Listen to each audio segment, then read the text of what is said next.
ಈ ವಿಧಾನಸಭಾ ಚುನಾವಣೆಯಲ್ಲಿ ಬಿಜೆಪಿ ಸೋಲಿನ ಬಗ್ಗೆ ಏನು ಹೇಳ್ತೀರಿ? ನಾವು ಏನು ಮಾಡಿದ್ರೂ ನಡೀತದೆ, ನಮ್ಮನ್ನು ಕೇಳುವವರಿಲ್ಲ, ಇನ್ನು ಯಾವತ್ತು ನಾವೇ ಶಾಶ್ವತ ಅನ್ನುವಂಥ ಮಾನಸಿಕತೆ. ಅದು ದುರ್ದೈವ ಅಂತ ಹೇಳಿದರೆ ಈ ಹೀನಾಯ ಸ್ಥಿತಿಗೆ ಬಂದ ಮೇಲೂ ಕೂಡ ಇನ್ನೂ ಅದನ್ನು ಇವರು ಅರ್ಥ ಮಾಡಿಕೊಳ್ತಾ ಇಲ್ಲ. ಒಬ್ಬರ ಮೇಲೆ ಒಬ್ಬರು ಮತ್ತೆ ಅಪವಾದ ಹಾಕ್ಕೊಂಡು ಇವರು ಇನ್ನೂ ಕಾಲ ತಳ್ತಾ ಇದ್ದಾರೆ.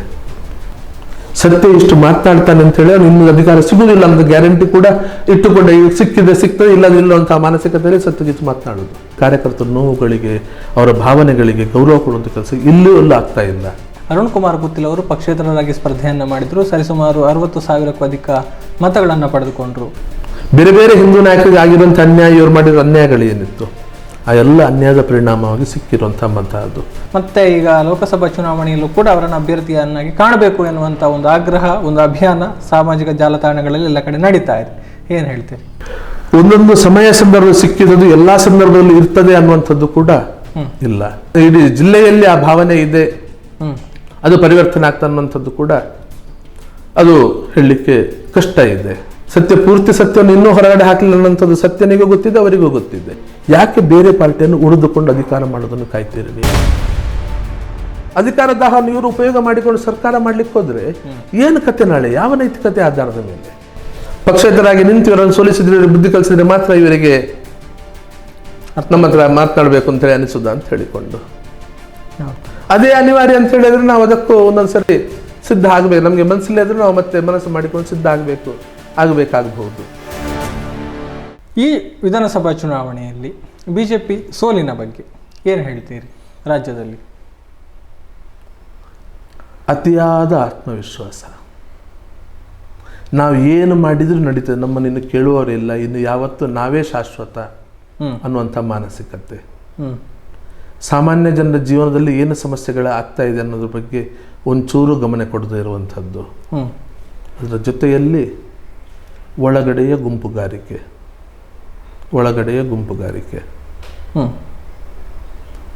ಕಾರ್ಯಕರ್ತರದ್ದು ಅವಗಣನೆ, ಕಾರ್ಯಕರ್ತರ ಮಾತುಗಳಿಗೆ ಮನ್ನಣೆ, ಬೆಲೆ ಇಲ್ಲದಿರುವಂಥದ್ದು.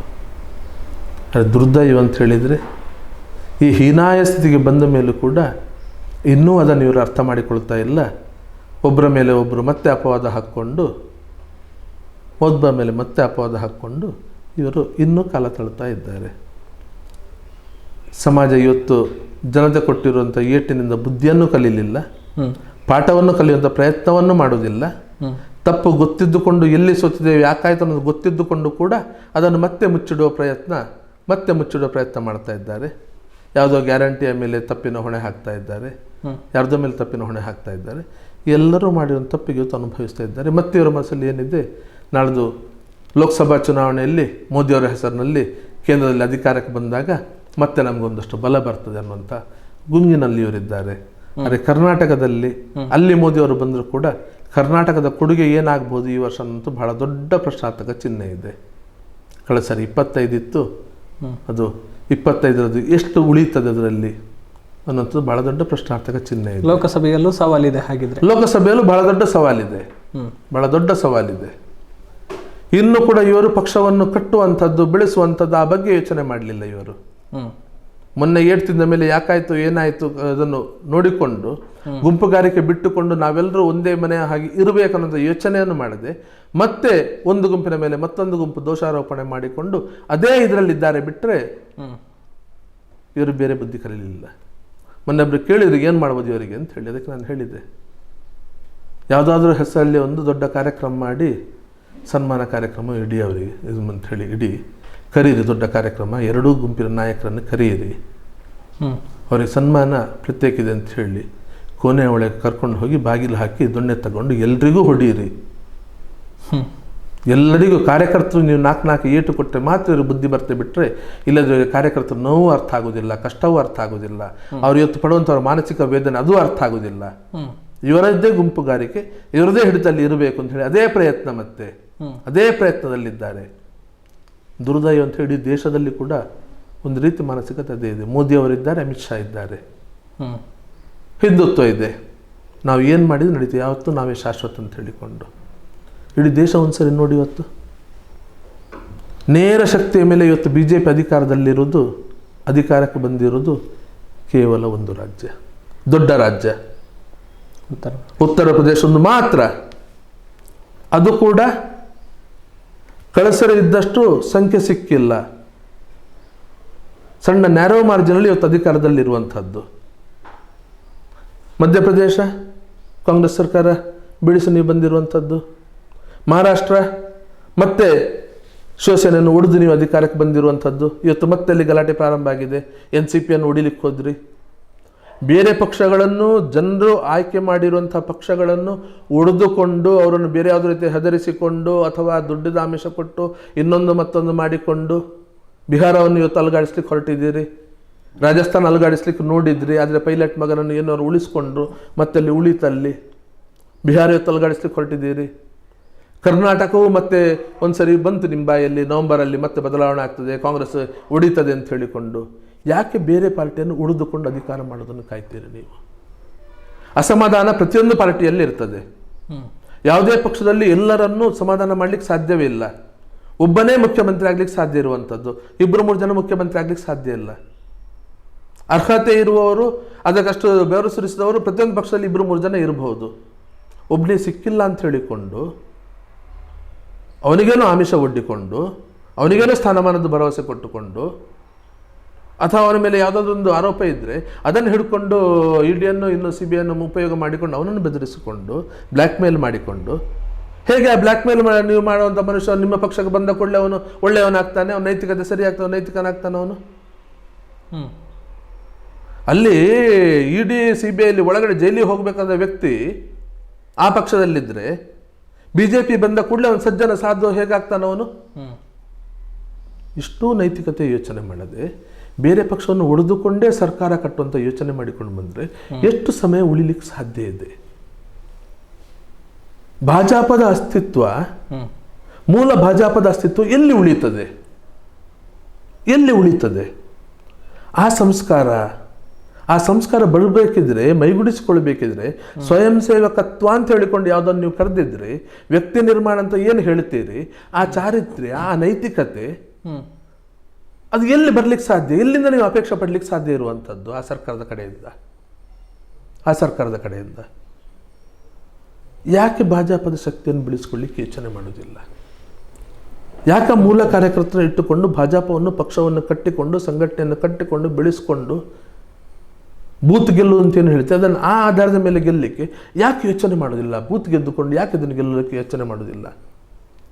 ಇಷ್ಟು ಜನ, ಇಷ್ಟು ಲಕ್ಷಾಂತರ, ಕೋಟ್ಯಂತರ ಮಂದಿ ಕಾರ್ಯಕರ್ತರು, ನೋಂದಣಿ ಆಗಿರುವಂಥ ಕಾರ್ಯಕರ್ತರಿರುವಂಥ ಜಗತ್ತಿನ ದೊಡ್ಡ ಪಾರ್ಟಿ ಅಂತ ಹೇಳ್ತೀರಿ. ಅಷ್ಟು ದೊಡ್ಡ ಶಕ್ತಿ ಇದ್ದುಕೊಂಡು ಮತ್ತೆ ಅಧಿಕಾರ ನಡೆಸಬೇಕಿದ್ರೆ ಬೇರೆ ಪಕ್ಷವನ್ನು ಉಡಿಬೇಕಾ? ಬೇರೆ ಪಕ್ಷದ ನಾಯಕರನ್ನು ಕರ್ಕೊಂಡು ಬರಬೇಕಾ?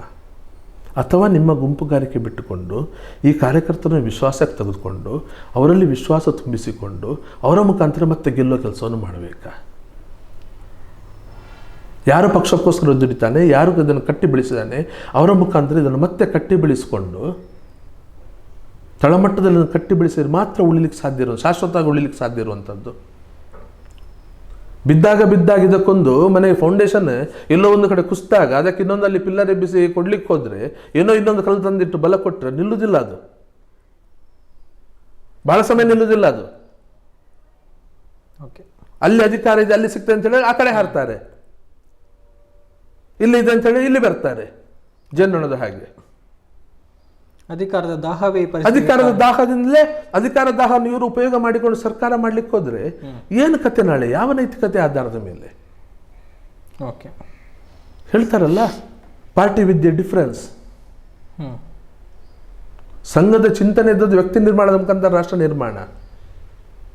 ನಿರ್ಮಾಣ ಆಗದ ವ್ಯಕ್ತಿಗಳನ್ನ ಇಟ್ಟುಕೊಂಡು ಸರ್ಕಾರವನ್ನು ರಚನೆ ಮಾಡಿಕೊಂಡು ಮತ್ತೆ ಕಾಂಗ್ರೆಸ್ಗಿಂತ ಕಡೆಯಾಗಿ ಬಿಟ್ಟರೆ ಇವರು ಏನು ಕಾಂಗ್ರೆಸ್ ಮುಕ್ತ ಭಾರತ? ಕಾಂಗ್ರೆಸ್ನ ಮಾನಸಿಕತೆ ಮುಕ್ತ ಭಾರತ ಆಗಬೇಕಿದ್ರೆ ಮತ್ತೆ ಅವರನ್ನು ಇಲ್ಲಿ ತಂದುಕೊಂಡು ಇಲ್ಲಿ ಅಧಿಕಾರ ಮಾಡಿಕೊಂಡು ಕಾಂಗ್ರೆಸ್ನ ಮಾನಸಿಕತೆ ಮುಕ್ತ ಮಾಡಲಿ, ಅವರು ಅದೇ ಮಾನಸಿಕತೆಯಲ್ಲಿ ಇರುವವರು, ಅದೇ ಮಾನಸಿಕತೆಯಲ್ಲಿ ಇಲ್ಲಿ ಬರುವವರು, ಅವರು ತಮ್ಮನ್ನು ತಾವು ಉಳಿಸ್ಕೊಳ್ಳಿಕ್ಕೋಸ್ಕರ ಇಲ್ಲಿ ಬರುವವರು, ತಮ್ಮ ಅಧಿಕಾರ ಉಳಿಸ್ಕೊಳ್ಳಿಕ್ಕೆ ಇಲ್ಲಿ ಬರುವವರು, ತಮ್ಮ ಹಣ ಆಸ್ತಿ ಸಂಪತ್ತು ಅದನ್ನು ಉಳಿಸ್ಕೊಳ್ಳಿಕ್ಕೋಸ್ಕರ ಇಲ್ಲಿ ಬರುವವರು, ತಾವು ಜೈಲಿಗೆ ಹೋಗದೆ ತಪ್ಪಿಸ್ಕೊಳ್ಳಿಕ್ಕೋಸ್ಕರ ಇಲ್ಲಿ ಬರುವವರು. ಅಂಥವ್ರನ್ನ ಇಟ್ಟುಕೊಂಡು ಯಾವ ನೈತಿಕತೆ ಆಧಾರದ ಮೇಲೆ ನೀವು ರಾಷ್ಟ್ರವನ್ನು ಕಟ್ತೀರಿ? ನೀವು ಅದೇ ಅವರ ಜೊತೆ ಸೇರಿಕೊಂಡು ಇಲ್ಲಿಗೂ ಅದು ಬಂದು ಬಿಟ್ಟಿದೆ. ಅವರ ಸಂಪರ್ಕದಿಂದ ಇವರು ಕೂಡ ಎಲ್ಲರೂ ಇವತ್ತು ಅದೇ ದಾರಿ ಹಿಡಿತಾ ಇದ್ದಾರೆ, ಆ ದಾರಿಗೆ ಹೋಗ್ತಾ ಇದ್ದಾರೆ. ಎಷ್ಟು ಹಗರಣಗಳು ಬಂತು, ಎಷ್ಟು ಹಗರಣಗಳು ಬಂತು. ಯಾರೋ ಅಧಿಕಾರಿಗಳ ತಲೆ ಕಟ್ಟಿಕೊಂಡು ಬಚಾವಾಗಿದ್ದಾರೆ, ಯಾರೋ ಅಧಿಕಾರಿಗಳ ತಲೆ ಕಟ್ಟಿಕೊಂಡು ಕಾಣ್ತಾ ಇದೆಯಲ್ಲ ನಮ್ಮ ಕಣ್ಣು ಮುಂದೆ ಕೂಡ. ಅಧಿಕಾರಕ್ಕೆ ಬರುವುದಕ್ಕೆ ಮುಂಚೆ ಯಾರು ಹೇಗಿದ್ರು, ಅಧಿಕಾರ ಸಿಕ್ಕಿದ ಮೇಲೆ ಹೇಗೆ ಆಗಿದ್ದಾರೆ, ಹೇಗೆ ಇದ್ದಾರೆ, ಕಣ್ಣು ಮುಂದೆ ಕಾಣ್ತದಲ್ಲ. ಅದು ಇಲ್ಲೂ ಹಾಳಾಗ್ತಾ ಇದೆ. ಓಕೆ, ಹಣ್ಣು ಒಂದು ಬುಟ್ಟೆಯಲ್ಲಿದ್ದಾಗ ಒಂದು ಕೊಳೆತ ಹಣ್ಣನ್ನಿಟ್ಟರೆ ಬೇರೆ ಹಣ್ಣನ್ನು ಅದು ಕುಳಿತದೆ ಅಂತ ಹೇಳ್ತಾರೆ. ಅದು ಸ್ಥಿತಿ ಇವತ್ತು ಭಾಜಪದ ಒಳಗಡೆ ಬರ್ತಾ ಇದೆ. ರಾಷ್ಟ್ರೀಯ ಸುರಕ್ಷತೆ, ಆಂತರಿಕ ಸುರಕ್ಷತೆಯನ್ನು ಬಿಟ್ಟರೆ ಉಳಿದ ವಿಚಾರಗಳಲ್ಲಿ ಇವತ್ತು ಯಾವುದೇ ವ್ಯತ್ಯಾಸ ಇಲ್ಲ ಅನ್ನೋ ಮಟ್ಟಿಗೆ ಬಂದುಬಿಟ್ಟಿದೆ. ಇಲ್ಲಿ ಯಾವುದೇ ವ್ಯತ್ಯಾಸ ಇಲ್ಲ ಅನ್ನೋ ಮಟ್ಟಿಗೆ ಅದು ಇಂಥ ಪರಿಸ್ಥಿತಿಗೆ ಕಾರಣ ಆಗಿದೆ. ಕನಿಷ್ಠ ದಕ್ಷಿಣ ಕನ್ನಡ ಜಿಲ್ಲೆ, ಉಡುಪಿ ಜಿಲ್ಲೆಯಲ್ಲಿ ಸಂಘದ ಭದ್ರಕೋಟೆ ಅಂತ ಹೇಳುವಂಥ ಜಿಲ್ಲೆಗಳಲ್ಲಿ ಆದರೂ ಆ ನೈತಿಕತೆ ಉಳಿಬೇಕಿತ್ತಲ್ಲ, ನೈತಿಕತೆ ಉಳಿಬೇಕಿತ್ತಲ್ಲ. ಎಷ್ಟು ಉಳಿಸ್ಕೊಂಡಿದೆ ಅನ್ನೋಂಥ ಒಂದು ಗಂಭೀರ ಪ್ರಶ್ನೆ ಇವತ್ತು ನಾವು ಮಾಡಿಕೊಳ್ಳಲೇಬೇಕಾಗಿದೆ. ಸತ್ಯ ಅಧಿಕಾರ ಸಿಕ್ಕಿಲ್ಲ ಅಂತ ಹೇಳಿಕೊಂಡು ಮಾಡ್ತಾ ಇರ್ತಾನೆ ಅಂತ ಹೇಳಿಕೊಂಡು ಅದನ್ನು ಸತ್ಯನಿಗೆ ಆಹಣೆ ಪಟ್ಟಿ ಕಟ್ಟಿಕೊಂಡು ನಿಮ್ಮನ್ನು ನೀವು ತಪ್ಪಿಸ್ಲಿಕ್ಕೆ ನೋಡಿದರೆ, ಸತ್ಯ ಇಷ್ಟು ಮಾತನಾಡ್ತಾನೆ ಅಂತ ಹೇಳಿ ಅವನು ಇನ್ನೂ ಅಧಿಕಾರ ಸಿಗುವುದಿಲ್ಲ ಅಂತ ಗ್ಯಾರಂಟಿ ಕೂಡ ಇಟ್ಟುಕೊಂಡೆ, ಸಿಕ್ಕಿದೆ ಸಿಗ್ತದೆ, ಇಲ್ಲದಿಲ್ಲ ಅಂತ ಮಾನಸಿಕತೆಯಲ್ಲಿ ಸತ್ಯಜಿತ್ ಮಾತನಾಡೋದು. ಸತ್ಯಜಿತ್ ವ್ಯವಸ್ಥೆ ಸರಿಯಾಗಬೇಕಾಗಿದೆ. ನಾನು ಅವತ್ತು ಹೇಳಿರುವಂಥದ್ದು, ನನಗೆ ಇದು ಅವಕಾಶ ತಪ್ಪಿದಾಗ ಹೇಳಿರುವಂಥದ್ದು, ಕನಿಷ್ಠ ಈ ಜಿಲ್ಲೆಯಲ್ಲಿ ಇದಕ್ಕೆ ಗೌರವ ಸಿಗಬೇಕಾಗಿದೆ. ಸತ್ಯಜಿತ್ನ ಜೀವನ ಇನ್ನು ಮುಂದೆ ಇದೇ ಕಾರಣಕ್ಕೋಸ್ಕರ ಇರ್ತದೆ, ಇದೇ ಕಾರಣಕ್ಕೋಸ್ಕರ ಇದೆ. ಈ ವ್ಯವಸ್ಥೆಯನ್ನು ಸರಿ ಮಾಡೋದಕ್ಕೋಸ್ಕರವೇ ಸತ್ಯಜಿತ್ದು ಹೋರಾಟ. ಸತ್ಯಜಿತ್ ಅಧಿಕಾರದ ಆಸೆ ಇಟ್ಕೊಂಡಿದ್ರೆ ಈ ರೀತಿ ಮಾತನಾಡ್ತಿರ್ಲಿಲ್ಲ. ಅಧಿಕಾರಕ್ಕೋಸ್ಕರ ಸತ್ಯಜಿತ್ ಹೋರಾಟ ಮಾಡ್ತಾನೆ ಅಂತ ಹೇಳಿ ಆದರೆ ಯಾವುದೋ ಒಂದು ಗುಂಪನ್ನು ಸೇರಿಕೊಂಡು ಮತ್ತೆ ಇಲ್ಲೂ ಕೂಡ ಗುಂಪುಗಾರಿಕೆ ಅದರಲ್ಲಿ ಸೇರಿಕೊಂಡು ಸತ್ಯಜಿತ್ ಆದಿದ್ರಲ್ಲಿ ಹೋಗ್ತಾ ಇದ್ದ. ಅದು ಮಾಡಲಿಲ್ಲ ಸತ್ಯಜಿತ್, ಅದು ಮಾಡಲಿಕ್ಕೆ ಹೋಗಲಿಲ್ಲ. ಯಾರ್ದೋ ಕೈಕಲ್ಲಿ ಹಿಡಿಲಿಕ್ಕೆ ಹೋಗಲಿಲ್ಲ. ಅದೇ ಮಾನಸಿಕತೆ ಸತ್ಯಜಿತ್ ಇವತ್ತು ಕೂಡ ಮಾತನಾಡ್ತಾ ಇದ್ದಾನೆ. ನೇರವಾಗಿ ನಿಷ್ಠುರವಾಗಿ ಸತ್ಯಜಿತ್ ಮಾಡ್ತಾನೆ. ಯಾಕಂದರೆ ನನಗೆ ವ್ಯವಸ್ಥೆ ಸರಿಯಾಗಬೇಕು, ಓಕೆ, ಈ ವ್ಯವಸ್ಥೆ ಸರಿ ಆಗಲೇಬೇಕದು. ಆಗಲೇ ಹೇಳಿದ್ರೆ ನನಗೆ ದೇವರು ಕೊಟ್ಟ ತೋರಿಸಂಥ ದಾರಿ. ನಿಜವಾದ ಸ್ವಾತಂತ್ರ್ಯ ಯಾವುದು ಅಂತ ಕೇಳಿದರೆ ಪೂರ್ಣ ಸತ್ಯವನ್ನು ತಿಳ್ಕೊಳ್ಳುವಂಥದ್ದು, ಜೀವನ ಪೂರ್ತಿ ಆ ಸತ್ಯವನ್ನು ಹಿಡ್ಕೊಂಡು ಬದುಕುವಂಥದ್ದು, ಬದುಕುವಂಥದ್ದು.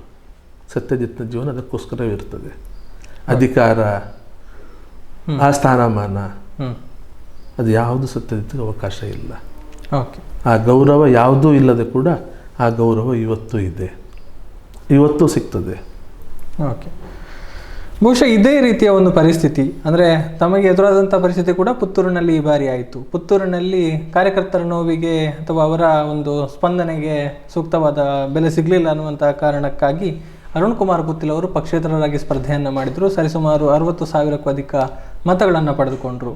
ಅದಾದ ಬಳಿಕ ಮತ್ತೆ ಈಗ ಲೋಕಸಭಾ ಚುನಾವಣೆಯಲ್ಲೂ ಕೂಡ ಅವರನ್ನು ಅಭ್ಯರ್ಥಿಯನ್ನಾಗಿ ಕಾಣಬೇಕು ಎನ್ನುವಂಥ ಒಂದು ಆಗ್ರಹ, ಒಂದು ಅಭಿಯಾನ ಸಾಮಾಜಿಕ ಜಾಲತಾಣಗಳಲ್ಲಿ ಎಲ್ಲ ಕಡೆ ನಡೀತಾ ಇದೆ. ಏನು ಹೇಳ್ತೀರಿ? ಅದರ ಬಗ್ಗೆ ನಾನು ಯಾವುದೇ ಕಮೆಂಟ್ ಮಾಡೋದಿಲ್ಲ. ನಾನು ಪುತ್ತೂರಲ್ಲಿ ಆಗಿರೋ ವಿಚಾರ ಸತ್ಯ, ಅದರಲ್ಲಿ ಎರಡು ಮಾತಿಲ್ಲ. ಖಂಡಿತ ಅದು ಅವತ್ತಿನ ಅಭ್ಯರ್ಥಿ ಬಗ್ಗೆ ಯಾರಿಗೂ ಒಪ್ಪಿಗೆ ಇರಲಿಲ್ಲ, ಯಾರಿಗೂ ಒಪ್ಪಿಗೆ ಇರಲಿಲ್ಲ.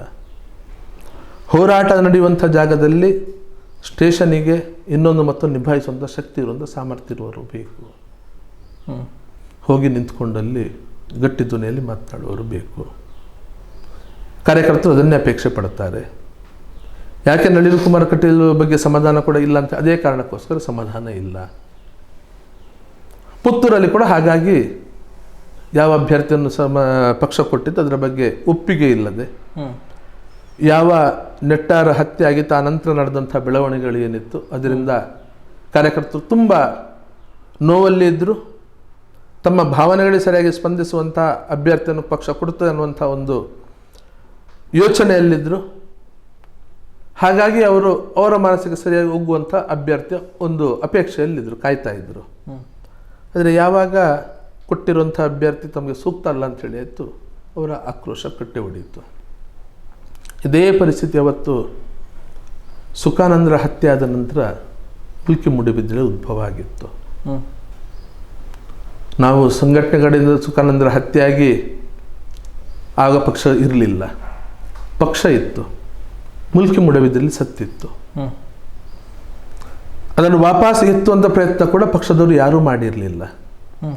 ಜಾಗರಣೆ ವೇದಿಕೆಯಲ್ಲೇ ಒಂದಷ್ಟು ವ್ಯಕ್ತಿಗಳನ್ನು ಪಕ್ಷಕ್ಕೆ ಅವತ್ತು ನಾವು ಕೊಟ್ವಿ. ನಾವು ಪಕ್ಷದ ಜವಾಬ್ದಾರಿ ತಗೊಳ್ಳಿಕ್ಕೆ 6 ತಿಂಗಳು ಆಗಬೇಕಿದ್ರೆ ಮತ್ತೆ ಸಂಘಟನೆ ಮುಖಾಂತರ ಪ್ರತಿ ಗ್ರಾಮದಲ್ಲಿ ಎಬ್ಬಿಸಿ ನಿಂತುಬಿಟ್ಟು ಸುಖಾನಂದರ ಏನು ಹತ್ಯೆ ಆಗಿದೆ ಅದ್ರ ಜೊತೆಯಲ್ಲಿ ನಮ್ಮ ಮಾನಸಿಕತೆ ಸಾಯುವುದಿಲ್ಲ, ಹೋರಾಟ ಸಾಯುವುದಿಲ್ಲ ಅನ್ನೋದನ್ನು ತೋರಿಸಿಕೊಡಬೇಕು. ಸುಖಾನಂದರ ಆತ್ಮಕ್ಕೆ ಶಾಂತಿ ಸಿಗಬೇಕಿದ್ರೆ ಅವರಿದ್ದ ಸಂದರ್ಭದಲ್ಲಿ ಯಾವ ರೀತಿ ಸಂಘಟನೆ ಇತ್ತು ಅದಕ್ಕಿಂತಲೂ ಒಂದು ಚೂರು ಹೆಚ್ಚು ಸಂಘಟನೆ ಇರಬೇಕು, ಆ ಶಕ್ತಿ ಸಂಘಟನೆಯಲ್ಲಿ ಇರಬೇಕು ಅನ್ನೋದನ್ನು ಕಾರ್ಯಕರ್ತರು ಎಲ್ರಿಗೂ ಆ ಮಾತನ್ನು ಹೇಳಿಬಿಟ್ಟು ಕಾರ್ಯಕರ್ತರನ್ನು ತೊಡಗಿಸಿಕೊಂಡು ಜಗದೀಶ್ ಕಾರಂತರು ನಾನು ಸಮಯ ಕೊಟ್ಟುಕೊಂಡು ಅಖಂಡ ಭಾರತ ಸಂಕಲ್ಪ ದಿನಾಚರಣೆ ಆಗಸ್ಟ್ 14ರ ಕಾರ್ಯಕ್ರಮಕ್ಕೆ 1,000 ಜನರನ್ನು ಸೇರಿಸಿಕೊಂಡು ಪಂಜಿನ ಮೆರವಣಿಗೆ ಇವತ್ತು ಮಾಡಿದ್ವಿ. ನಾವು ಮುಲ್ಕಿಯಲ್ಲಿ ಶಕ್ತಿಯನ್ನು ಕೊಟ್ಟಿದ್ವಿ. 1ನೇ ವರ್ಷದ ಕಾರ್ಯಕ್ರಮ ಆಗಬೇಕಿದ್ರೆ 4-5 ಸಾವಿರ ಜನರದ್ದು ಒಂದು ಮೆರವಣಿಗೆ ಮಾಡಿಕೊಂಡು ಅದನ್ನು ಆ ದಿವಸವನ್ನು ಮತ್ತೆ ನೆನಪು ಮಾಡಿಕೊಟ್ವಿ ಸಮಾಜಕ್ಕೆ, ಬಲಿದಾನ ದಿವಸ ಅಂತ ಹೇಳಿಕೊಂಡು ಇಡೀ ಸಮಾಜವನ್ನು ಎಬ್ಬಿಸಿದ್ವಿ ನಾವು. ಆವಾಗ ನಾವೊಂದು ಬೇಡಿಕೆಯನ್ನು ಕೊಟ್ವಿ. ಅನಂತರ ಚುನಾವಣೆ ಬಂದಾಗ ಆ ಒಂದು ಕ್ಷೇತ್ರ ನಮಗೆ ಬಿಟ್ಟು ಕೊಡಿ, ಪಕ್ಷದಲ್ಲಿ ಜವಾಬ್ದಾರಿ ಇರುವಂಥ ವ್ಯಕ್ತಿಯನ್ನೇ ನಾವು ನಿಲ್ಲಿಸ್ತೇವೆ, ಜಾಗರಣೆ ವೇದಿಕೆ ಯಾರಿಗೋ MLAಗೆ ಇದಕ್ಕೆ ನಾವು ಕೊಡೋದಿಲ್ಲ, ಪಕ್ಷದ ಜವಾಬ್ದಾರಿ ಇರೋರಿಗೆ ನಾವು ಸೂಚಿಸ್ತೇವೆ, ಅವರಿಗೆ ಅವಕಾಶ ಮಾಡಿಕೊಡಿ, ಸುಖಾನಂದರ ಹೆಸರಲ್ಲಿ ಮುಲ್ಕಿ ಮೂಡುಬಿದಿರೆ ಕ್ಷೇತ್ರವನ್ನು ಗೆದ್ದು ಕೊಡೋ ಜವಾಬ್ದಾರಿ ನಮ್ಮದು ಅಂತ ಹೇಳಿಕೊಂಡು. ಆದರೆ ಅವತ್ತು ಕೂಡ ಜಗದೀಶ್ ಅಧಿಕಾರಿಯನ್ನು ಕಾಂಗ್ರೆಸ್ಸಿಂದ ಕರ್ಕೊಂಡು ಬಂದು ಸೀಟನ್ನು ಕೊಟ್ಟರು. ಕಾಂಗ್ರೆಸ್ನ ಕರ್ಕೊಂಡು ಬಂದು ಅವತ್ತು ಸತೀಶ್ ಭಟ್ ಕುಳ್ಳುವೈಲವರು ಪಕ್ಷದ ಪ್ರಧಾನ ಕಾರ್ಯದರ್ಶಿ ಪಕ್ಷೇತರ ನಿಲ್ಲಿಕ್ಕೆ ಹೊರಟಿದ್ರು. ಅವರು ಪಕ್ಷೇತರ ನಿಲ್ಲಿಕ್ಕೆ ಹೊರಟಿದ್ರು. 16 ಸಭೆ ಮಾಡಿ ಅವರನ್ನು ಪಕ್ಷೇತರ ನಿಲ್ಲದ ಹಾಗೆ ನಿಲ್ಲಿಸಿದವನು ನಾನು. ಅವತ್ತು ಸರಿಯಲ್ಲ ಭಟ್ರೆ, ನಾಳೆ ಮತ್ತೆ ಸಮಸ್ಯೆ ಆಗ್ತದೆ, ಬೇಡ, ನಮಗೊಂದು ಅವಕಾಶ ಇದೆ ಹಿಂದೂ ಜಾಗರಣೆ ವೇದಿಕೆ. ಏನು ಅಂತ ಹೇಳಿದರೆ ಚುನಾವಣಾ ರಾಜಕೀಯದಲ್ಲಿ ನಾವು ಕೆಲಸ ಮಾಡಬೇಕು ಅನ್ನೋದು ನಿರ್ಬಂಧ ನಮಗಿಲ್ಲ. ರಾಷ್ಟ್ರೀಯ ಹಿತದೃಷ್ಟಿಯಿಂದ ಮಾತ್ರ ನಾವು ಹಿಂದೂ ಮುಸ್ಲಿಂ ಪ್ರಶ್ನೆ ಮಾತ್ರ ನಾವು ಮಾಡುವಂಥದ್ದು, ಅದನ್ನು ಮಾಡೋದು. ಇವತ್ತು ನಮ್ಮ ಮಾತಿಗೂ ಬೆಲೆ ಇಲ್ಲ, ನಾವು ಸುಮ್ಮನೆ ಇರೋಣ, ಕೆಲಸ ಮಾಡೋದು ಬೇಡ, ಸುಮ್ಮನೆ ಇರೋಣ ಅಂತ ಹೇಳಿಕೊಂಡು ಇಡೀ ತಂಡ ಕೂತ್ಕೊಂಡು, ಒಬ್ಬನ ನಿರ್ಣಯ ಅಲ್ಲ, 10-15 ಜನ ಪ್ರಮುಖರು ಕೂತ್ಕೊಂಡು ಅವತ್ತ ನಿರ್ಣಯವನ್ನು ತಗೊಂಡಿದ್ದು. ಸತೀಶ್ ಭಟ್ಗೂ BJPಯಲ್ಲಿ ಪ್ರಧಾನ ಕಾರ್ಯದರ್ಶಿ, ಸಂಘಟನೆಯಲ್ಲಿ ಹಿಂದೆ ಇದ್ದವರು, ಅಧ್ಯಕ್ಷರಾಗಿದ್ದವರು, BJP ಪ್ರಧಾನ ಕಾರ್ಯ ನಾವೇ ಕೊಟ್ಟಿರುವಂಥದ್ದು. ಆದರೂ ಅವರಿಗೆ ಸಮಾಧಾನ ಮಾಡಿಬಿಟ್ಟು ಅವರನ್ನು ನಿಲ್ಲಿಸಿದ್ದೇವೆ ನಾವು, ನಿಲ್ಲಬೇಡಿ ಅಂತ ಹೇಳಿಕೊಂಡು. ಅವತ್ತು ಸೋತಿತ್ತು, ಇಲ್ಲದ ಗೆಲ್ಲುವಂಥ ಎಲ್ಲ ಅವಕಾಶಗಳಿತ್ತು. ಸಣ್ಣ ಸಣ್ಣ ಮಾರ್ಜಿನಲ್ಲಿ ಅವತ್ತು ಜಗದೀಶ್ ಅಧಿಕಾರಿಗಳು ಸೋತಿರುವಂಥ, ಇಲ್ಲಾಂದರೆ ಅವತ್ತೇ BJPಯಲ್ಲಿ ಗೆಲ್ತಾ ಇತ್ತು ಮುಲ್ಕಿ ಮೂಡುಬಿದಿರೆ ಕ್ಷೇತ್ರದಲ್ಲಿ. ಆದರೆ ಕೊನೆಗೆ ಮತ್ತೆ ಏನು ಮಾಡಿದರು, ಸತ್ಯದ ಸುರತ್ಕಲ್ ಸೋಲಿಸಿದ ಅಂತೇಳಿ ಹಣೆಪಟ್ಟಿಯನ್ನು ಕಟ್ಟಿದರು, ಇವರು ಮಾಡೋದನ್ನು ಮಾಡಿಕೊಂಡು. ಆ ಪ್ರಯತ್ನಗಳು ನಡೆಯಿತು. ಇದು ಕೂಡ ಆಗಿರೋದು ಹಾಗೆ. ಇಷ್ಟು ಜನರದ್ದು ನೋವಿದೆ, ಇಷ್ಟು ಇದೆ, ಅದಕ್ಕೆ ಗೌರವ ಕೊಡೋದು, ಅದನ್ನೇ ಹೇಳಿದೆ, ಕಾರ್ಯಕರ್ತರ ನೋವುಗಳಿಗೆ, ಅವರ ಭಾವನೆಗಳಿಗೆ ಗೌರವ ಕೊಡುವಂಥ ಕೆಲಸ ಎಲ್ಲೂ ಆಗ್ತಾ ಇಲ್ಲ. ಮೋದಿಯವರಿದ್ದಾರೆ, ಹಿಂದುತ್ವ ಇದೆ, ನಾವು ಏನು ಮಾಡಿದರೂ ನಡೀತದೆ ಅಂತ ಹೇಳಿಕೊಂಡು. ಆ ಕಾರಣಕ್ಕೋಸ್ಕರ ಇಲ್ಲಿ ಪುತ್ತಿಲವರು ಹಿಂದುತ್ವದ ಸ್ವರ ಆದರು, ಹಿಂದುತ್ವದ ಸ್ವರ ಆದರು. ಎಲ್ಲವದು ಪುತ್ತಿಲವರ ವೈಯಕ್ತಿಕ ಓಟು ಅಂತ ಕೇಳಿದರೆ ಅಲ್ಲ ಅಂತ ಹೇಳಿಕೊಂಡು ನಾನು ಅವ್ರಿಗೆ ಹೇಳಲೇಬೇಕಾಗ್ತದೆ. ಯಾಕಂತ ಹೇಳಿದರೆ ನೆಟ್ಟಾರರ ವಿಚಾರದಲ್ಲಿ ಸಮಾಜದಲ್ಲಿ ಆಕ್ರೋಶ ಇತ್ತು, ಆ ಆಕ್ರೋಶದಿಂದ ಸಿಕ್ಕಿರುವಂಥದ್ದು ಓಟದು. ಬೇರೆ ಬೇರೆ ಹಿಂದೂ ನಾಯಕರಿಗೆ ಆಗಿರುವಂಥ ಅನ್ಯಾಯ, ಇವರು ಮಾಡಿರೋ ಅನ್ಯಾಯಗಳೇನಿತ್ತು ಆ ಎಲ್ಲ ಅನ್ಯಾಯದ ಪರಿಣಾಮವಾಗಿ ಸಿಕ್ಕಿರುವಂಥ ಮತ ಅದು. ಎಲ್ಲರ ಆಕ್ರೋಶಗಳು ಒಂದು ಸ್ವರ ಆಗಿ, ಒಂದು ಸಿಂಬಲ್ ಆಗಿ ಅದು ಪರಿವರ್ತನೆ ಆಯಿತು. ಪುತ್ತಿಲ ಅವರಿಗೆ MP ಚುನಾವಣೆಗೆ ಒಂದಷ್ಟು ಕಾರ್ಯಕರ್ತರು ಹೆಸರು ಬಿಟ್ಟರು, ಜಿಲ್ಲೆಗೆ ಪುತ್ತಿಲ ಅಂತ ಹೇಳಿಕೊಂಡು ಬಿಡ್ತಾ ಇದ್ದಾರೆ. ಅದು ಗಮನದಲ್ಲಿದೆ. ಪಕ್ಷೇತರಾಗಿ ನಿಲ್ಲುವಂಥದ್ದು ಯೋಚನೆ ಅವರ ಮನಸ್ಸಲ್ಲಿ ಇದೆಯೋ ಇಲ್ಲೋ ಅನ್ನೋಂಥ ಒಂದು ಸಂಶಯನೂ ಇದೆ. ಬಂದಿರುವ ಮಾಹಿತಿಗಳ ಪ್ರಕಾರ ಮತ್ತೆ ಪಕ್ಷದ ಒಳಗಡೆ ಅವರಿಗೆ ಜವಾಬ್ದಾರಿ ಕೊಡ್ತಾರೆ ಅನ್ನೋಂಥ ಒಂದಷ್ಟು ಮಾಹಿತಿಗಳಿದೆ. ಮೊನ್ನೆ ಸಂತೋಷ್ ಅವರ ಜೊತೆಯಲ್ಲಿ ಮಾತುಕತೆ ಆಗಿರೋದು, ಫೋಟೋಗಳು ಕೂಡ ಇವತ್ತು ವೈರಲ್ ಆಗಿದೆ. ಹಾಗಾಗಿ ಅದು ಏನಾಗ್ತಿದೆ ಅನ್ನೋಂಥದ್ದು ಗೊತ್ತಿಲ್ಲ. ಹಾಗೆ ಆ ವಿಚಾರ ಮುಂದುವರೆದ ಭಾಗದ ಬಗ್ಗೆ ನಾನೇನು ಕಮೆಂಟ್ ಮಾಡಲಿಕ್ಕೆ ಹೋಗೋದಿಲ್ಲ. ಹಾಗಾಗಿ ಒಂದೊಂದು ಸಮಯ ಸಂದರ್ಭ ಸಿಕ್ಕಿದ್ದು ಎಲ್ಲ ಸಂದರ್ಭದಲ್ಲಿ ಇರ್ತದೆ ಅನ್ನುವಂಥದ್ದು ಕೂಡ ಇಲ್ಲ. ಪುತ್ತೂರು ಒಂದು ಜಿಲ್ಲೆಯಲ್ಲಿದ್ದಂಥ ಪರಿಸ್ಥಿತಿ ಇಡೀ ಜಿಲ್ಲೆಯಲ್ಲಿ ಆ ಭಾವನೆ ಇದೆ, ಅದು ಪರಿವರ್ತನೆ ಆಗ್ತಾ ಅನ್ನುವಂಥದ್ದು ಕೂಡ ಅದು ಹೇಳಲಿಕ್ಕೆ ಕಷ್ಟ ಇದೆ. ಲೋಕಸಭಾ ಚುನಾವಣೆಯಲ್ಲಿ ಮೋದಿಯವರ ಹೆಸರಲ್ಲಿ ಮೋದಿಯವರಿಗೋಸ್ಕರ ಅಂತ ಹೇಳಿಕೊಂಡು ಏನೇ ಇದ್ರೂ ಕೂಡ ಭಿನ್ನಾಭಿಪ್ರಾಯ ಇದ್ರೂ ಕೂಡ ಅದು ಮತ್ತೆ ವ್ಯತ್ಯಾಸ ಆಗ್ಬೋದು ಅನ್ನುವಂಥ ಸ್ಥಿತಿಗಳು ಕೂಡ ಇದೆ.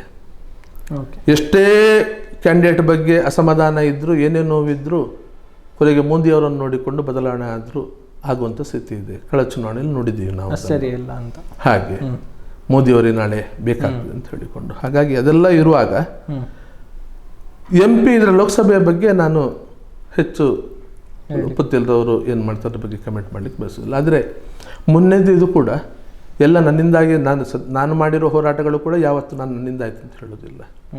ಕಾರ್ಯಕರ್ತರ ತಂಡ ಜೊತೆಯಲ್ಲಿ ಇದ್ದುಕೊಂಡು ನಿಲ್ಲದೇ ಇರ್ತಿದ್ರೆ ನಾನು ನಾಯಕನಾಗಿದ್ದು ಮಾತ್ರ ಇದ್ದದ್ದು. ಕಾರ್ಯಕರ್ತರ ತಂಡ ನನ್ನ ಜೊತೆಯಲ್ಲಿ ನಿಂತುಕೊಂಡು ಅಷ್ಟು ಕೆಲಸ ಮಾಡಿರೋದಕ್ಕೋಸ್ಕರ ಆ ಎಲ್ಲ ಹೋರಾಟಗಳು ಎಲ್ಲ ಕೆಲಸಗಳು ನಮ್ಮ ಎಲ್ಲ ಯಶಸ್ವಿಯಾಗಿ ಆಯಿತು. ಅದರ ಮುಂಚೂಣಿಯಲ್ಲಿ ನಾನಿದ್ದೆ, ಹಾಗಾಗಿ ನನ್ನ ಹೆಸರು ಕ್ರೆಡಿಟ್ ನನಗೆ ಬಂತು. ಬಿಟ್ಟರೆ ಕೆಲಸ ಎಲ್ಲ ಕಾರ್ಯಕರ್ತರ ಶ್ರಮದಿಂದಾಗಿ ಆಗಿರುವಂಥದ್ದು. ಕ್ರೆಡಿಟ್ ಎಲ್ಲರಿಗೂ ಹೋಗಬೇಕು. ಇದು ಯಾವತ್ತೂ ನಾಯಕನಾಗಿದ್ದವ್ರು ನಾವು ಮನಸ್ಸಲ್ಲಿ ಇಟ್ಕೊಳ್ಬೇಕು. ಪುತ್ತಿಲ್ರವ್ರಿಗೆ ಕೂಡ ನಾನು ಅದನ್ನೇ ಹೇಳುವಂಥದ್ದು. ಕಾರ್ಯಕರ್ತರ ನೋವಿನ ಮೊನ್ನೆ ಧ್ವನಿಯಾಗಿ ನೀವಾದ್ರಿ, ಅದಕ್ಕೊಂದು ನಿಮ್ಮ ಮೇಲೆ ವಿಶ್ವಾಸ ಇಟ್ಟುಕೊಂಡು ಅವರೆಲ್ಲರೂ ಹಾಕಿದರು ಹಿಂದುತ್ವಕ್ಕೊಂದು ಸ್ವರ ಆಗ್ಬೋದು ಅಂತ ಹೇಳಿಕೊಂಡು, ಅಥವಾ ಪಕ್ಷದ ಮೇಲೆ ತಮಗಿದ್ದ ನೋವನ್ನು ಅಸಮಾಧಾನವನ್ನು ಹೊರಗೆ ಹಾಕಲಿಕ್ಕೆ ಒಂದು ದಾರಿ ಸಿಕ್ಕಿತು, ಅವಕಾಶ ಸಿಕ್ಕಿತು ಅಂತ ಹೇಳಿಕೊಂಡು ನಿಮಗೆ ಹಾಕಿದ್ರು. ಪಕ್ಷಕ್ಕೆ ತಮ್ಮ ನೋವನ್ನು ತಲುಪಿಸಿದ್ರು ಅನ್ನೋಂಥದ್ದು ಆಗ್ತದೆ ನನಗೆ ಭಾವನೆ ಇರುವಂಥದ್ದು. ಮುಂದೆ ಅದು ಹೇಗೆ ಬೆಳೀತದೆ ನೋಡಬೇಕು. ಆದರೆ ಇವತ್ತು ಮತ್ತೆ ಪುತ್ತಿಲರವರನ್ನು ಪಕ್ಷದಲ್ಲಿ ಜೋಡಿಸ್ಕೊಳ್ಳುವಂಥ ಕೆಲಸಗಳು ಆಗ್ತಾ ಇದೆ, ನಡೀತಾ ಇದೆ. ಅಲ್ಲೂ ಒಂದಿದೆ, ಬರೀ 2 ತಿಂಗಳಲ್ಲಿ ಈ ಬೆಳವಣಿಗೆ ನಡೆಯಿತು. ಸತ್ಯ ಜೀವನದಲ್ಲಿ 5 ವರ್ಷಗಳಾಯಿತು. 5 ವರ್ಷಗಳಾಯಿತು. ಯಾಕೆ ಸತ್ಯಜಿತ್ ಹತ್ರ ಮಾತನಾಡಲಿಕ್ಕೆ ಇವರಿಗೆ ಕಷ್ಟ, ಇವರಿಗೆ ಸಮಸ್ಯೆ, ಇವರಿಗೆ. ಓಕೆ, ಬಹುಶಃ ಸತ್ಯಜಿತ್ ಅವರು ಕೂಡ ಶಕ್ತಿ ಪ್ರದರ್ಶನ ಮಾಡಿರ್ತಿದ್ರೆ ಆಗ್ತಿತ್ತೆ ಅನ್ನೋ ಒಂದ್ಸರಿ ಹಾಗೆ ಆಗ್ತದೆ. ಪಕ್ಷೇತರಾಗಿ ನಿಂತು ಇವರನ್ನು ಸೋಲಿಸಿದ್ರೆ, ಬುದ್ಧಿ ಕಲಿಸಿದ್ರೆ ಮಾತ್ರ ಇವರಿಗೆ ನಮ್ಮ ಹತ್ರ ಮಾತನಾಡಬೇಕು ಅಂತೇಳಿ ಅನಿಸುದ ಅಂತ ಹೇಳಿಕೊಂಡು ಅದೇ ಅನಿವಾರ್ಯ ಅಂತ ಹೇಳಿದ್ರೆ ನಾವು ಅದಕ್ಕೂ ಒಂದೊಂದ್ಸರಿ ಸಿದ್ಧ ಆಗಬೇಕು. ನಮಗೆ ಮನಸ್ಸಲ್ಲಿ ಆದರೂ ನಾವು ಮತ್ತೆ ಮನಸ್ಸು ಮಾಡಿಕೊಂಡು ಸಿದ್ಧ ಆಗಬೇಕಾಗಬಹುದು. ಅದೇ ಸರಿ ಅಂತ ಹೇಳಿ ಇವರಿಗಾದರೆ ಅದು ಮಾತ್ರ ಇವರಿಗೆ ಅರ್ಥ ಆಗೋದು ಅಂತ ಹೇಳಿ ಆದರೆ ಆ ದಾರಿಯನ್ನು ನಾಳೆ ಪ್ರತಿಯೊಬ್ಬರು ಹಿಡಿಲಿಕ್ಕೆ ಶುರು ಮಾಡ್ಬೋದು. ಹೇಗೆ ನೀವಾಗ ಹೇಳಿದ್ರಿ, ಅದೇ ರೀತಿ ಪ್ರತಿಯೊಬ್ಬರನ್ನು ಅದೇ ದಾರಿ ಹುಡುಕ್ಲಿಕ್ಕೂ ಶುರು ಮಾಡಬಹುದು. ಸತ್ಯಜಿತ್ರವರ ಬಳಿ ಅದು ಒಂದು ಆಯ್ಕೆ ಇದೆ. ಹಾಗಿದ್ರೆ ಅನಿವಾರ್ಯ ಆದರೆ ಪರಿಸ್ಥಿತಿ ಬಂದರೆ ಮತ್ತೆ ಯೋಚನೆ ಆ ಬಗ್ಗೆ ಮಾಡಬಹುದು. ನಾವು ಸಂಘಟನೆ ಶಿಸ್ತು, ಸೈದ್ಧಾಂತಿಕ ಬದ್ಧತೆ, ಪಕ್ಷದ ಗೌರವ ಇದೆಲ್ಲವನ್ನಿಟ್ಟುಕೊಂಡು ಅನಿವಾರ್ಯ ಆದಾಗ ಒಂದಷ್ಟು ವಿಷಯ ಹೇಳಲೇಬೇಕಾದ್ರೆ ಒಂದಷ್ಟು ಹೇಳಬೇಕಾಯ್ತು. ಆದರೂ ಪೂರ್ತಿ ಹೇಳಲಿಲ್ಲ. ಸತ್ಯ ಪೂರ್ತಿ ಸತ್ಯವನ್ನು ಇನ್ನೂ ಹೊರಗಡೆ ಹಾಕಲಿಲ್ಲ ಅನ್ನೋಂಥದ್ದು ಸತ್ಯನಿಗೂ ಗೊತ್ತಿದೆ, ಅವರಿಗೂ ಗೊತ್ತಿದೆ. ಯಾಕಂತೇಳಿ ಸತ್ಯ ಇಲ್ಲಿ ಒಳಗಡೆ 36 ವರ್ಷ ದುಡಿದವ. ಸತ್ಯ 36 ವರ್ಷ ಹೆಚ್ಚು ದುಡಿದವ. 81ನೇ ಇಸವಿಯಿಂದ 2017 ತನಕ ದುಡಿದವ. 18 ತನಕ 37 ವರ್ಷ. ಎಲ್ಲ ಸಮನ್ವಯ ಬೆಟ್ಟಕಲ್ಲಿದ್ದೆ ನಾನು, ಪರ್ವ ಬೆಟ್ಟಗಳಲ್ಲಿದ್ದವ ನಾನು, ಸಂಘಟನೆಯ ರಾಷ್ಟ್ರೀಯ ಬೆಟ್ಟಗಳಿಗೆ 2 ವರ್ಷಕ್ಕೆ 2 ಸರಿ ಹೋಗ್ತಾ ಇದ್ದವನು ನಾನು. ಈ ಜಿಲ್ಲೆಯ ಎಲ್ಲ ಪ್ರಮುಖ ಹೋರಾಟ ಎಲ್ಲ ಘಟ್ಟದಲ್ಲಿ ಎಲ್ಲ ಸಭೆಗಳಲ್ಲಿ ಇದ್ದವನು ನಾನು. ಹಾಗಾಗಿ ಸತ್ಯನಿಗೆ ಏನೆಲ್ಲ ಸತ್ಯಗಳು ಗೊತ್ತಿದೆ, ಎಷ್ಟು ಗೊತ್ತಿದೆ, ಎಲ್ಲವೂ ಇವರಿಗೆ ಗೊತ್ತಿದೆ. ಅದು ಹೆದರಿಕೆಯೂ ಇದೆ ಇವರಿಗೆ. ಓಕೆ, ನನಗೂ ಗೊತ್ತು. ಆದರೆ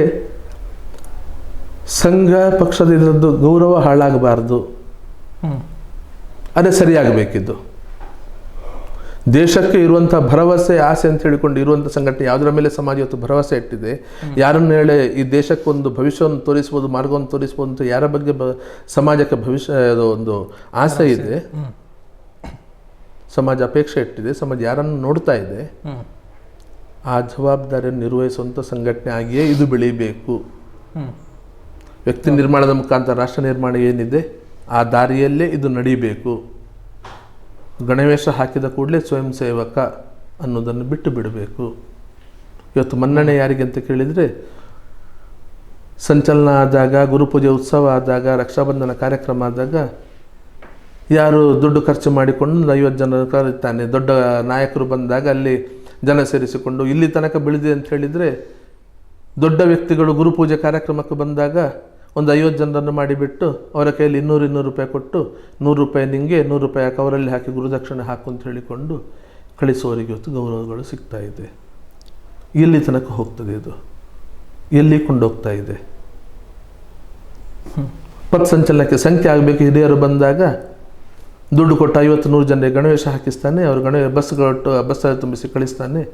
ಅವರಲ್ಲಿ ಗಣವೇಶ ಏಕದು ಅಂತ ಹೇಳಿದಾಗ ಎಡಕಾಲು ಬಲಕಾಲು ಹಾಕಬೇಕು ಅಂತ ಹೇಳಿ ಗೊತ್ತಿರೋದಿಲ್ಲ.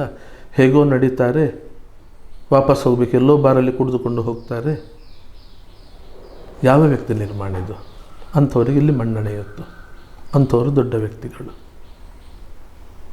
ಅವತ್ತೊಂದು ಸರಿ ಅದೇ ರೀತಿ ಶಕ್ತಿ ಪ್ರದರ್ಶನ ಮಾಡಲಿಕ್ಕೆ ಹೋಗಿಬಿಟ್ಟು ಸರಸಂಘ ಚಾಲಕರು ಅವತ್ತು ಕಾರ್ಯಕ್ರಮ ಮುಗ್ದ ತಕ್ಷಣ ಪ್ರಮುಖರನ್ನು ಕರೆದ್ರು.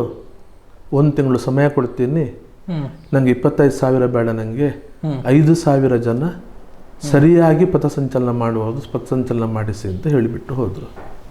ಬರ್ತೀನಿ ನಾನು ಅಂತ ಹೇಳಿಕೊಂಡು. ಪರಿಸ್ಥಿತಿ ಅರ್ಥ ಆಗಿ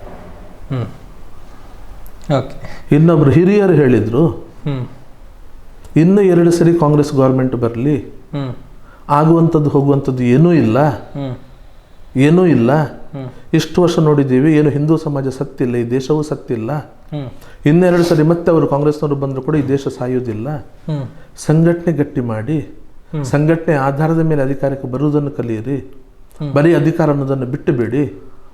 ಯಾರು ಸಂಘದ ನಿತ್ಯ ಶಾಖೆ ಬರ್ತಾನೆ, ಸಂಘದ ಬಗ್ಗೆ ಗೌರವ ಇದೆ, ಅವನು ಮಾತ್ರ ಬಂದಲ್ಲಿ ಗುರುದಕ್ಷಿಣೆ 1 ಗಂಟೆ ಆ ಕಾರ್ಯಕ್ರಮದಲ್ಲಿ ಕೂತುಕೊಂಡು ಅವನು ಕಷ್ಟಪಟ್ಟು ದುಡ್ದಿರುವ ದುಡ್ಡನ್ನು ಗುರುದಕ್ಷಿಣೆ ಅಂತೇಳಿ ಹಾಕಿದರೆ ಸಾಕು.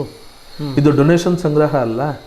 ಅಂಗಡಿ ಬಾಗಿಲಿಗೆ ಹೋಗಿ, ಮನೆ ಬಾಗಿಲಿಗೆ ಹೋಗಿ, ಕಳೆದ ವರ್ಷ ಇಷ್ಟು ಹಾಕಿದ್ದೀರಿ, ಈ ಸರಿ ನೀವು ಸ್ವಲ್ಪ ಜಾಸ್ತಿ ಮಾಡಬೇಕು ಅಂತ ಹೇಳೋದು, ಕಾರ್ಯಕ್ರಮಕ್ಕೆ ಬರಲಿಕ್ಕಾಗದಿದ್ದರೆ ಅವ್ರ ಹತ್ರ ಅಂಗಡಿ ಹೋಗಿ ಚೆಕ್ ತಗೊಂಡು ಬರುವಂಥದ್ದು, ಇದನ್ನು ನಿಲ್ಲಿಸಿ. ಇದು ಡೊನೇಷನ್ ಅಲ್ಲ, ಇದು ಹೇಳಿಕೊಂಡು ಸಂಘದ ಹಿರಿಯರೊಬ್ಬರು ಒಂದು ಸರಿ ರಾಜ್ಯ ಸಮನ್ವಯ ಬೇಟಕಲ್ಲಿ ಹೇಳಿ, ದಕ್ಷಿಣ ಮತ್ತು ಉತ್ತರ 2 ಪ್ರಾಂತದ ಹಿರಿಯರಿದ್ದರು. ಅವತ್ತು ಸಮನ್ವಯ ಬೇಟಕ್ನ ಸಮಾರೋಪದಲ್ಲಿ ಹೇಳಿದರು ಅವ್ರ ಮಾತು. ಇವತ್ತಿಗೂ ನನಗೆ ನೆನಪಿದೆ, ಅದು ಇವತ್ತಿಗೂ ನೆನಪಿದೆ. ಆದರೆ ಇವರೆಷ್ಟನ್ನು ನೆನಪಿಟ್ಕೊಂಡಿದ್ದಾರೆ ಗೊತ್ತಿಲ್ಲ. ಅದು ಮಾತ್ರ ಪಾಲನೆಗೆ ಬರಲೇ ಇಲ್ಲ. ಅದು ಪಾಲನೆಗೆ ಬಂದರೆ ಈ ಎಲ್ಲ ವ್ಯವಸ್ಥೆಗಳು ಸರಿಯಾಗ್ತದೆ, ಎಲ್ಲದಕ್ಕೂ ಉತ್ತರ ಸಿಗ್ತದೆ. ಮಾನಸಿಕತೆ ಬದಲಾವಣೆ. ಅಧಿಕಾರ ಇದ್ದರೆ ಮಾತ್ರ ನಾವೇನಾದರೂ ಮಾಡ್ಬೋದು, ಅಧಿಕಾರವೇ ಪ್ರಮುಖ ಅಂತ ಹೇಳಿಕೊಂಡು ಏನಿವತ್ತು ಅಧಿಕಾರದ ಹಿಂದೆ ಯಾವ ರೀತಿಯಾದ ಅಧಿಕಾರ ಹಿಡಿಯಬೇಕು ಅನ್ನುವಂಥ ಒಂದು ಧೋರಣೆ ಇಟ್ಟುಕೊಂಡು ಅಧಿಕಾರದ ಹಿಂದೆ ಓಡುವಂಥದ್ದು ಏನು ಕೆಲಸ ನಡೀತಾ ಇದೆ. ಪಕ್ಷದ ಚಿಂತನೆ ಮಾತ್ರ ಅಲ್ಲ, ಸಂಘದ ಹಿರಿಯರು ಕೂಡ ಅದೇ ಚಿಂತನೆಗೆ ಬಿದ್ದು ಬಿಟ್ಟು ಪಕ್ಷವನ್ನು ಚುನಾವಣೆಯಲ್ಲಿ ಗೆಲ್ಲಿಸೋದು ಹೇಗೆ ಅನ್ನೋದ್ರ ಬಗ್ಗೆ ಯೋಚನೆ ಮಾಡಿಕೊಂಡಿರ್ತಾರೆ. ಅದರಿಂದ ಇವತ್ತು ಈ ಪರಿಸ್ಥಿತಿ ಬಂದಿರುವಂಥದ್ದು. ಅದನ್ನು ಬಿಟ್ಟು ಪಕ್ಷವನ್ನು ಸಂಘದ ಏನು ಸಿದ್ಧಾಂತ ಇದೆ, ಸಂಘದ ಏನು ಯೋಚನೆಗಳು ಚಿಂತನೆ ಇದೆ, ಅದರಲ್ಲಿ ಬರುವ ಹಾಗೆ ತೊಡಗಿಸಿಕೊಂಡ್ರೆ ಇದೆಲ್ಲವೂ ಸರಿಯಾಗ್ತದೆ. ಓಕೆ, ಮೂಲ ಶಿಸ್ತಿಗೆ ಬರಬೇಕು ಅನ್ನೋದು ಅದಕ್ಕೆ ನಮ್ದಿರುವಂಥ ಹೋರಾಟ.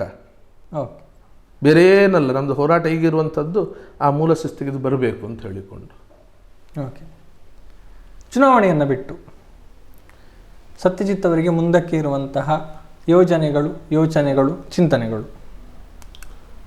ಒಂದು, ಈಗಾಗಲೇ ನಾನು ನಾರಾಯಣ ಗುರು ವಿಚಾರ ವೇದಿಕೆ ಇಟ್ಕೊಂಡಿದ್ದೀನಿ.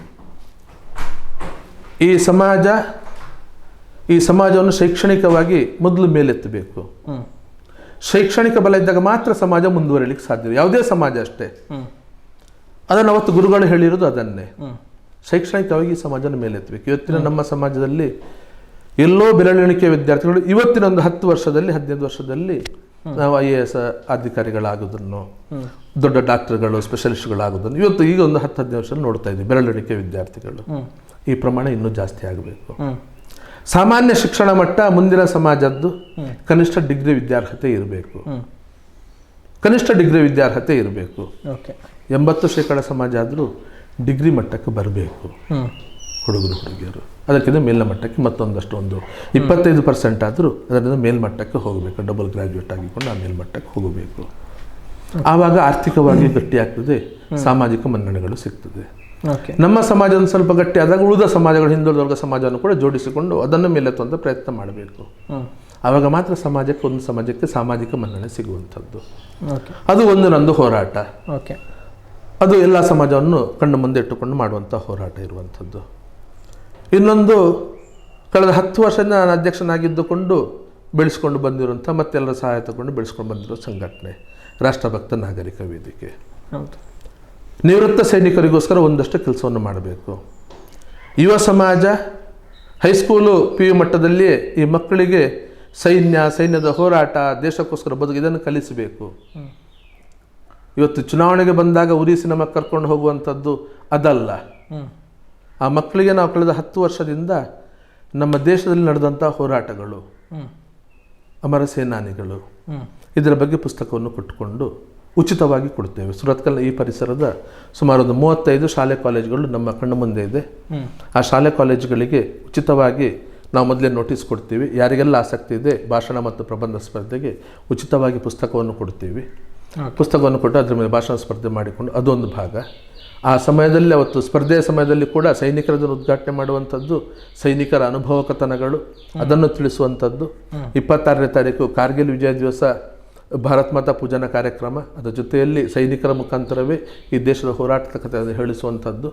ಯಾವ ಕುಟುಂಬಗಳು, ಸೈನಿಕ ಕುಟುಂಬಗಳು ಸಮಸ್ಯೆಯಲ್ಲಿದೆ, ಆ ಸೈನಿಕ ಕುಟುಂಬಗಳಿಗೆ ಒಂದಷ್ಟು ಆಸರೆ ಆಗಿಕೊಂಡು ನಿಲ್ಲುವಂಥದ್ದು. ಒಂದು ಕುಟುಂಬಕ್ಕೆ ಕನಿಷ್ಠ 25,000 ರೂಪಾಯಿ ಹಾಗೆ ಅದನ್ನು ಕೊಡುವಂಥದ್ದು. ಇದು ಒಂದು ಕಡೆ ಮಾಡ್ತಾ ಇದ್ದೇವೆ.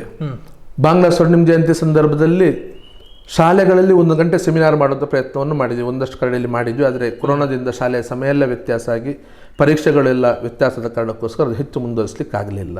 ಅದರಲ್ಲೂ ನಮ್ಮ ಜೊತೆಯಲ್ಲಿರುವಂಥ ಸೈನಿಕರು ಹೇಳಿದ್ದಾರೆ, ಈ ಸರಿ ರಿಜಿಸ್ಟರ್ಡ್ ಆಯಿತು ನಮ್ಮದು, ಸ್ವಲ್ಪ ಹಣ ಸಂಗ್ರಹ ಜಾಸ್ತಿ ಆದರೆ ಒಬ್ಬರು ಸೈನಿಕರನ್ನು ಪಾರ್ಟ್ ಟೈಮ್ ಆಗಿ ಇದರಲ್ಲಿ ಇಟ್ಟುಕೊಂಡು ಅವರಿಗೆ ಪೇಮೆಂಟ್ ಮಾಡಿಕೊಂಡು ಆಫೀಸ್ ಕಚೇರಿ ಮಾಡಿಕೊಂಡು ಎಲ್ಲ ಶಾಲೆ ಕಾಲೇಜುಗಳು ಸೆಮಿನಾರ್ ನಡೆಸಿಕೊಂಡು ಅಲ್ಲಿ ಯಾರಿಗೆ ಸೈನ್ಯಕ್ಕೆ ಸೇರಲಿಕ್ಕೆ ಇಚ್ಛೆ ಇದೆ ಆ ಹುಡುಗರಿಗೆ ಇವತ್ತು ನಾವು ಅವರನ್ನು ಪ್ರತ್ಯೇಕ ಸೇರಿಸ್ಕೊಂಡು ಅವರಿಗೆ ತರಬೇತಿ ಕೊಡುವಂಥದ್ದು, ಇದನ್ನು ಮಾಡುವಂಥದ್ದು ಯೋಚನೆ ಮಾಡಬೇಕಾಗಿದೆ. ಇವತ್ತೇನು ಅಗ್ನಿಪಥ ಹೇಳ್ತಾರೆ, ಅದು ಶಾಲೆ ಬಿಟ್ಟವರಿಗೆ ಆಗುವಂಥದ್ದು. ಅದು PUC ಅದು ಬರೀ ಸೈನಿಕನಾಗಿ ಹೋಗ್ಬೋದು. ಆದರೆ NDAಗೆ ಕಳಿಸ್ಲಿಕ್ಕೆ ಅದು ಹೈಸ್ಕೂಲಲ್ಲಿ ನಾವು ಪ್ರೇರಣೆ ಕೊಟ್ಟರೆ, ಸೈನಿಕ ಶಾಲೆಗಳು ಅಥವಾ NDAಗೆ ಸೇರಲಿಕ್ಕೆ ನಾವು ಪ್ರೇರಣೆಯನ್ನು ಕೊಡುವಂಥ ಕೆಲಸ ಹೈಸ್ಕೂಲು PU ಮಕ್ಕಳಲ್ಲಿ ಮಾಡಿದರೆ ಸೈನ್ಯದ ಅಧಿಕಾರಿಗಳಾಗಿ ಬೆಳಿಲಿಕ್ಕೆ ಸಾಧ್ಯ ಆಗ್ತದೆ. ನಗರ ಪ್ರದೇಶದಲ್ಲಿ ನಾವು ಸೈನಿಕರನ್ನಲ್ಲ, ಸೈನಿಕ ಅಧಿಕಾರಿಗಳನ್ನು ಬೆಳೆಸಲಿಕ್ಕೆ ಪ್ರಯತ್ನ ಮಾಡಬೇಕಾಗಿದೆ.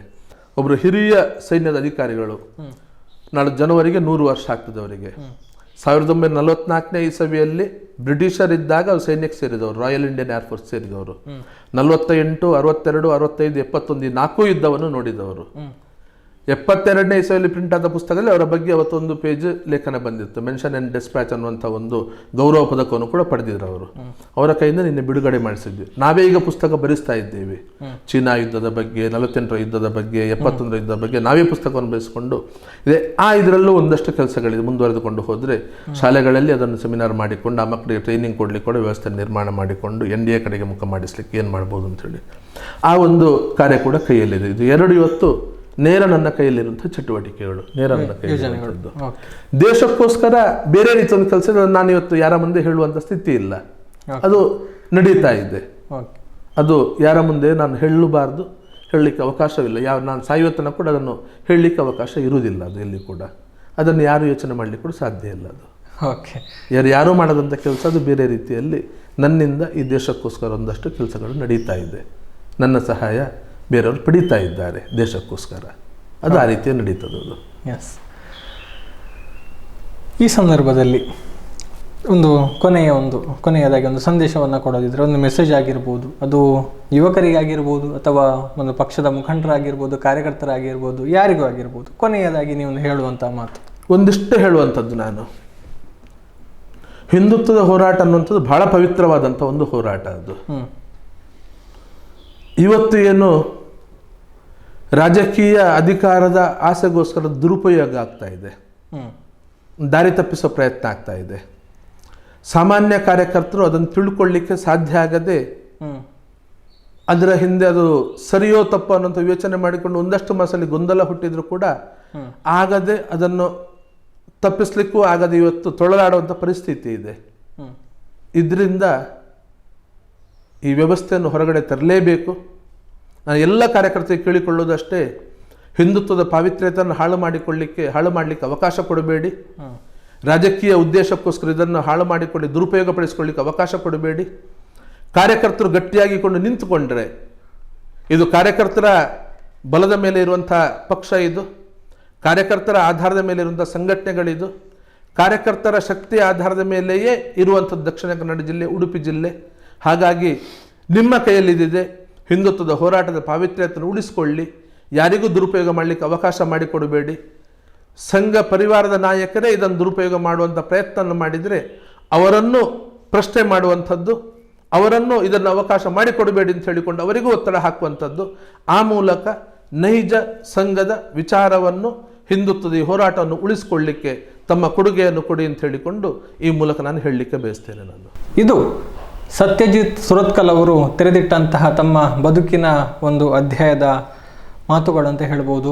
ಮನದ ಮಾತುಗಳನ್ನು ಹೇಳಿದ್ದಾರೆ, ಎಲ್ಲವನ್ನು ಕೂಡ ನಮ್ಮ ಮುಂದೆ ಬಿಚ್ಚಿಟ್ಟಿದ್ದಾರೆ. ಸೊ ಅವಕಾಶಗಳು ಸಿಗಬಹುದು ಅನ್ನುವಂಥ ನಿರೀಕ್ಷೆಗಳಿತ್ತು. ಆದರೆ ಈಗ ಸಿಕ್ಕಿದ್ರೂ ಓಕೆ, ಸಿಗದಿದ್ರೂ ಓಕೆ, ಸತ್ಯಜಿತ್ ಸುರತ್ಕಲನ್ನು ಯಾರು ಕೂಡ ಅಲ್ಲಾಡಿಸೋದಕ್ಕಾಗೋದಿಲ್ಲ. ಸತ್ಯಜಿತ್ ನಡೀತಾ ಇರುವಂಥ ಹಾದಿ ಒಂದೇ ಅನ್ನುವಂತಹ ಮಾತುಗಳನ್ನು ಅವರು ಹೇಳಿರುವಂಥದ್ದು. ಇದು ಈ ಹೊತ್ತಿನ ವಿಶೇಷ. ಮುಂದಿನ ಕಾರ್ಯಕ್ರಮದ ಜೊತೆಗೆ ಮತ್ತೆ ಭೇಟಿಯಾಗ್ತೀವಿ. ನಿರಂತರವಾದ ಸುದ್ದಿ, ಮಾಹಿತಿ, ಮನೋರಂಜನೆಗಾಗಿ ನೋಡ್ತಾ ಇರಿ ಸುದ್ದಿ ನ್ಯೂಸ್ ಪುತ್ತೂರು. ನಮಸ್ಕಾರ. ಸುದ್ದಿ ಚಾನಲ್, ಕ್ಷಣ ಕ್ಷಣದ ಸುದ್ದಿಗಾಗಿ.